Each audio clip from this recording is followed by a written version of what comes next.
இரண்டாவது கூட்டம் 250 சிறந்த மனிதர்கள், 250 men of renowned men. இந்த 250 பேர் பேசுறது டெமோக்ரஸி. டெமோக்ரஸினா என்னன்னா, அவனுக்கு தன் வீட்டிலே ஒரு உரிமையும் ஆளுகை இருக்குது. அவன் என்ன கொண்டு வர்றான், நீ இந்த லேவியை மாற்றத்துக்கு நாங்கள் ஒத்துக்கொள்ள மாட்டோம், முதற்பலன் மாற்றத்துக்கு நாங்கள் வர்றோம். என்னது லேவிய மாற்றம்? அங்கே வசனத்தை வாசிங்களேன். யாத்திராகமம் 13ஆம் அதிகாரம் 1ஆம் வசனத்தை வாசிக்க கேளுங்க. கர்த்தர் மோசேயை நோக்கி, இஸ்ரவேல் புத்திரருக்குள் மனிதரிலும் மிருக ஜீவன்களிலும் கற்பந்திருந்து பிறக்கிற முதற் பேர் அனைத்தையும் எனக்கு பரிசுத்தப்படுத்து. இதை நான் இந்த 250 பேர் வலியுறுத்துறான். அங்க வா, அந்த ரூலுக்கு வா. நாங்கள் எகிப்தில் இருக்கும்போது என்ன பண்ணோம்? எங்களுக்கு மேலே லேவின்னு ஒருத்தர் இருந்தானா? எங்கள் மேலே எங்களுக்கு தூபம் காட்டுறதுக்கு ஒருத்தர் இருந்தானா? எங்களை ஆளுகை செய்ய ஒருத்தர் இருந்தானா?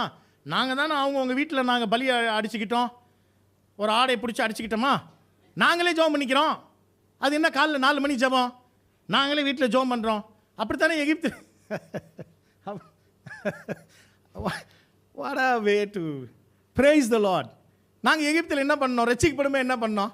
நாங்கள் தானே வீட்டில் ஜெபம் பண்ணோம். இது என்ன காலைல 4 மணிக்கு எல்லாம் கூட்டி வச்சு எல்லாம் பண்ணிக்கிட்டு இருக்காங்க. ஒருத்தன் என்னத்த காலையில் சோத்திரம் பண்ணிக்கிட்டு இருக்கிறது? நாங்கள் எல்லாம் இப்போ இப்போ கூட்டு 250 பேர் தூக்கி நாங்களே வீட்டில் தனி ஜெபம் பண்ணிப்போயா. என் காதுக்கு வருது என்னன்னு சொல்கிறாங்க. இந்த மாதிரி சொல்லிக்கிட்டு இருக்காங்க. இந்த மாதிரி நாங்கள் இந்த இப்போ சோத்திர ஜெபம்லாம் தேவை கிடையாது. காலையில் அவங்க வீட்டில் அதுதான் அங்கே நடக்குது. எங்கள் எகிப்திலே ஆண்டவர் கட்டளை இட்டது 12ஆம் அதிகாரத்தில் தனித்தனியாக ஒவ்வொருவனும் தன் வீட்டிலே ஒரு ஆடை எடுத்து மேல் சட்டத்தில் கீழ் சட்டத்தில் பூசி பலிபீடத்தை கட்டி ஒவ்வொருத்தரும் ஆசாரியானா வீட்டில் பலியை செலுத்துங்கடான்னு தான் கேஸ். அதான் சொல்ற ஒவ்வொரு இஸ்ரவேலும் முதற் பலன். வாசி திரும்பி 13:1.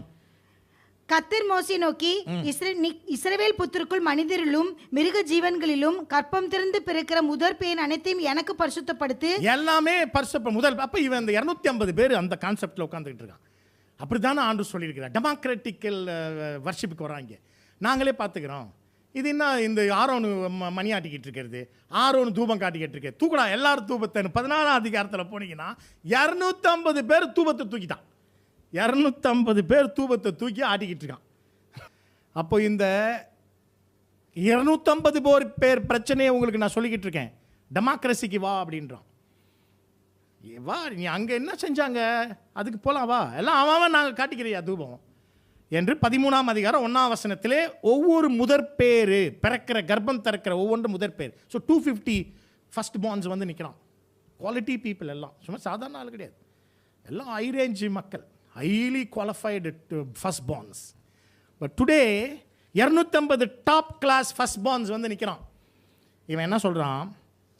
என்னாகமம் 3:11.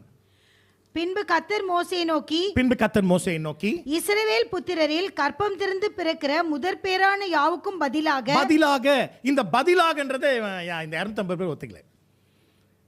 அதை எங்களுக்கு ஒத்துக்க முடியாதுப்பா. நீயா சொல்றியா? இது நல்ல கவனிங்க, ஒத்து கவனிங்க.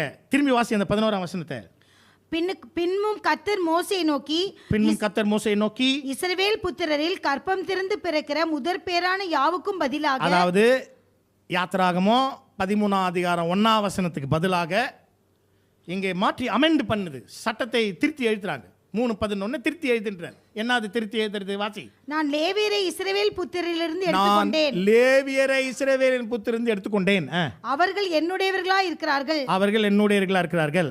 முதற் பேரானவைகளெல்லாம் என்னுடையவை. நான் எகிப்து தேசத்திலே முதற் பேரான யாவையும் சங்கரித்த நாளிலே இஸ்ரவேலில் மனிதர் முதல் மிருக ஜீவன் மட்டுமுள்ள முதற் பேரான யாவையும் எனக்கென்று பரிசுத்தப்படுத்தினதினாலே அவைகள் என்னுடையவர்களாக இருக்கும். நான் கர்த்தர் என்றார். அவ்வளவுதான். அந்த முதற் பேருக்கு பதிலாக அமெண்ட் பண்ணி லேவி எழுது. இப்போ லேவி செய்யட்டும். இதை இந்த 250 பேர் ஒத்துக்கொள்ள முடியாதுன்னு சொல்லிவிட்டு எல்லாவனும் 16ஆம் அதிகாரத்தில் ஒரு வசனம் 19 நினைக்கிறேன் வாசிங்கன்னா, எல்லாவனும் அந்த தூப கலசத்தை 250 பேர் தூக்கிட்டு நிற்கிறான். வாசி. அப்படியே அவரவர் தங்கள் தூப கலசங்களை எடுத்து, பார்த்தீங்களா, ஒவ்வொருத்தனும் ஒரு தூப கலசத்தை தூக்கிக்கிட்டு வந்துட்டான். அப்படின்னா என்ன அர்த்தம்? நாங்கள் யாத்திராகமம் 13:1 படி தான் வாழுவோம். நீ இந்த 3:11 என்னாகமத்தில் நீ இன்னத்தையும் ஒன்று மாற்றி விட்ட பாரு, அதெல்லாம் நாங்கள் கேட்க மாட்டோம் மோசே. நீ ஏங்க மோசேக்கே இந்த பிரச்சனைனா உங்களுக்கு எனக்கு என்னங்க ஆச்சு எல்லாம் நீங்கள் நினச்சிக்கிட்டு இருக்கீங்க.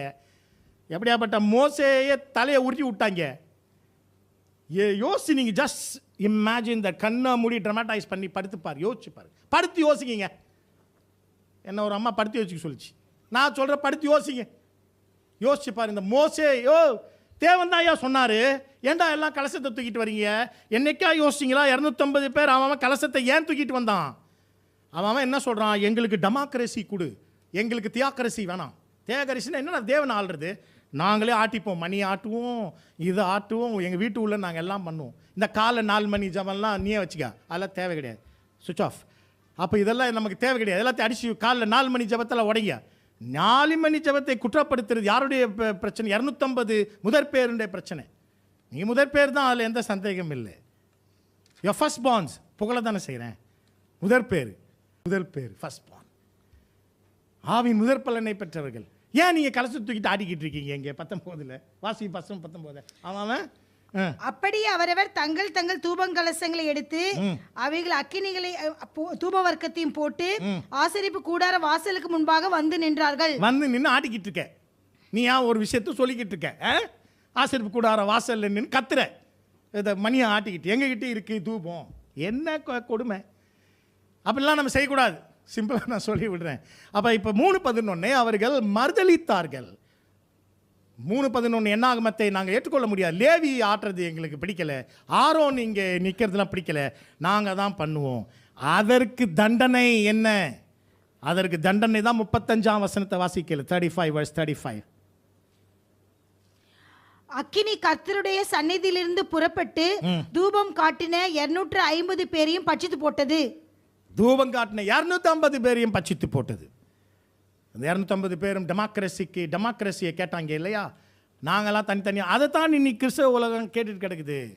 எல்லாரும் ஆசாரியர்கள், எல்லாரும் ஊழியக்காரங்க, எல்லாரும் நாங்கள் சபை நடத்துவோம், நாங்கள் ப்ரேயர் நடத்துவோம், மீட்டிங் நடத்துவோம், அதை பண்ணுவோம், இதை பண்ணுவோம், அப்போ சொல்ல ஊழியமாவது, அந்நியமாவது, அப்பம் பிக்கலாவது, மெல்கு சேடுக்கு முறையாது, எல்லாம் பங்கடா. இதெல்லாம் நான் கீழ்ப்படைய முடியாது, நடத்திப்புக்கு கீழ்ப்பட முடியாது, உபதேச ஒப்பு கொடுக்க முடியாது, சட்டத்திட்டங்களே கிடையாது. நாங்கள் அப்படியே ஊராக சுற்றிக்கிட்டு தெரிஞ்சுக்கிட்டு என்னத்தையா பண்ணிக்கிட்டு இருப்போம். இதுக்கு தான் இன்னைக்கு மக்கள் ஆசைப்பட்டு கொண்டு அப்படிப்பட்டவர்கள் 250 தூபகலசத்தையும் உள்வாங்கிய அக்கினியானது அவர்களை பட்சித்து போட்டது என்று அங்கே தெளிவாக அங்கே வசனம் சொல்லப்பட்டிருக்கு.